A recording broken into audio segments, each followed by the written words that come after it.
and even though at first sight black's position might not look that bad, black decided to resign here. White actually has a lot of threats. Hey everyone, the 2024 Supervet Romania Chess Classic is taking place in Bucharest. We have some of the world's best players playing there, and after 5 rounds, top American Grandmaster Fabiano Caruana, also known as Fabi, is leading with 3.5 points. And today I wanted to analyze his very impressive win in the 4th round. Even though he was playing against a very strong Romanian Grandmaster, this is one of those games where it looks like the stronger side wins very easily against a very weak opponent. We're also going to learn how to slowly build up a good position and the importance of 2 bishops in open positions. So without further ado, let's get started with the game. Fabi started with the move d4, and after knight to f6, c4, e6, knight to c3. Here black went for the Nimzo-Indian defense after bishop to b4. Other moves like d5 are also very common here, but the Nimzo-Indian defense is a very common choice for black. Here Fabi went with e3, queen to c2 is also very common, a3 is an idea that was played later in the game, but e3 is a very classical unsolid line. Here black castled, and now Fabi went for a3. Another very common idea in this line is to go bishop to d3 and then develop the knight to e2. White plays something similar later in the game, but a3 is more forcing because here black takes on c3, and after pawn takes, we get this structure where white has double pawns, but white also has 2 bishops that might be strong in the long run. So here black went c5. In these positions, the main ideas are more important than the specific moves, so black is going to try to put the pawns on the dark squares. This is black's main idea. After giving the dark square bishop, he's going to try to defend the dark square with his pawns, and white is going to try to open the center or open the position, particularly to activate this bishop, which so far is a very passive piece. By the way, the move c5 is not really given a pawn. Even if white got a pawn here after taking on c5, white gets these very weak pawns, triple pawns on the c-file that black can attack easily, and black can even get the pawn back directly after a move like knight to a6, so black is doing great here. So Fabi went bishop to d3, and after knight to c6, here Fabi went rook to b1. Double pawns are less mobile, but on the other hand, white gets files for his pieces. Now the rook on the b file is more active.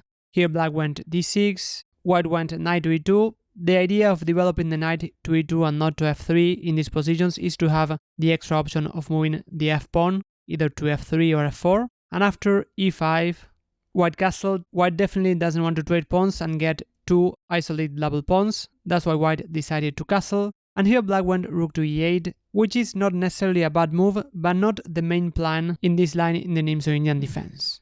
So just want to mention the main idea here for black is to attack this pawn on c4 by going b6, and after white plays a move like f3, now black goes bishop to a6 and knight to a5. The whole idea is that this pawn on c4 can become a target. For example, after a move like d5 and knight to a5. If white doesn't go d5, black also has ideas to go rook to c8 and then open the c-file to put pressure with the rook.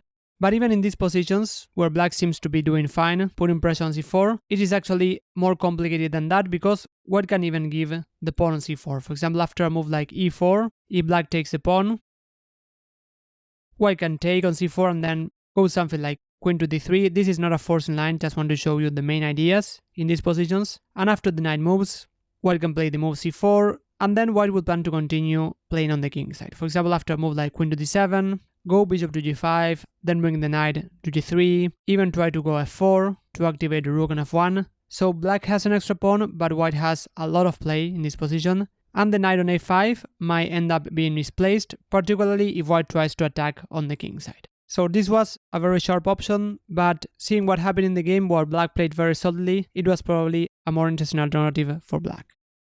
So here black went rook to e8, and after f3, b6, white went e4. Now the main idea is to activate the bishop, and here black took on d4. If I had this position, I would probably play something like h6, preventing bishop to g5, and trying to keep the position as close as possible.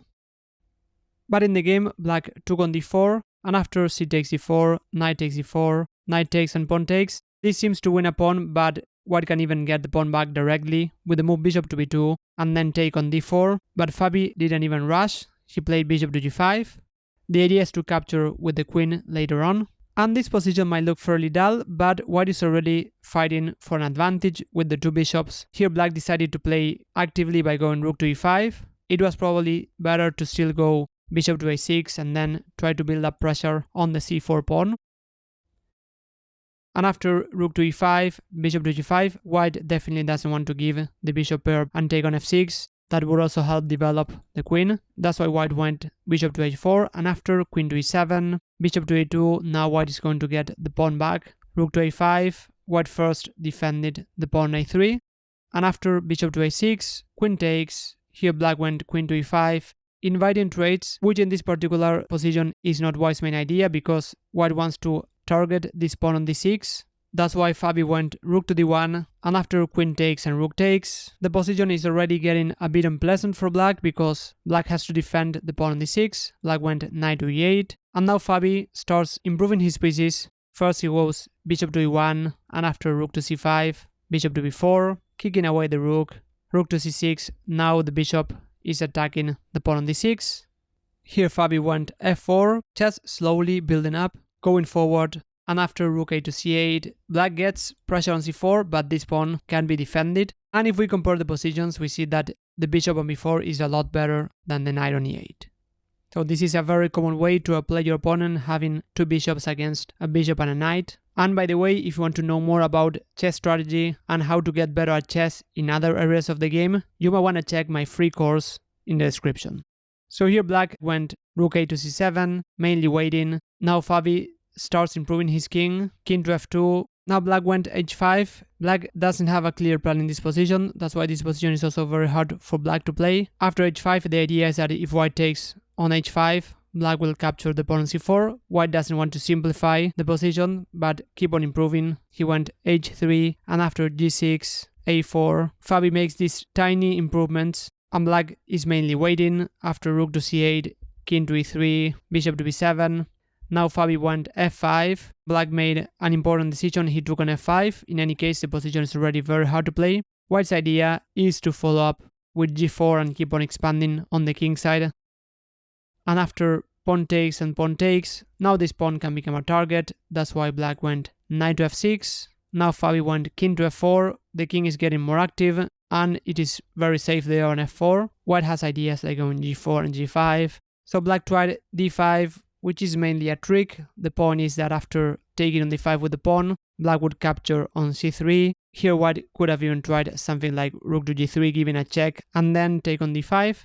But Fabi here played like a machine. Here he went bishop to e7, building up more and more pressure. The main idea is that after taking on c4, bishop to f3 is attacking more pieces. So here black is losing material. For example, after the rook moves to defend the bishop, white will simply capture the knight on f6.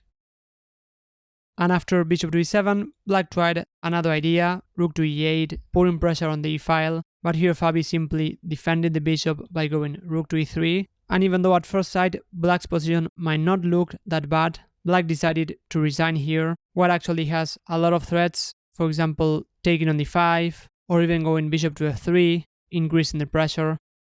And if black decides to take the pawn on c4, white has a very forcing way to win material after bishop takes f6. Now there's no time for black to take the bishop, rook takes c8 would win the rook, and after rook takes c3, here white has a very nice checkmate after rook to d8, king to h7, and rook to h8.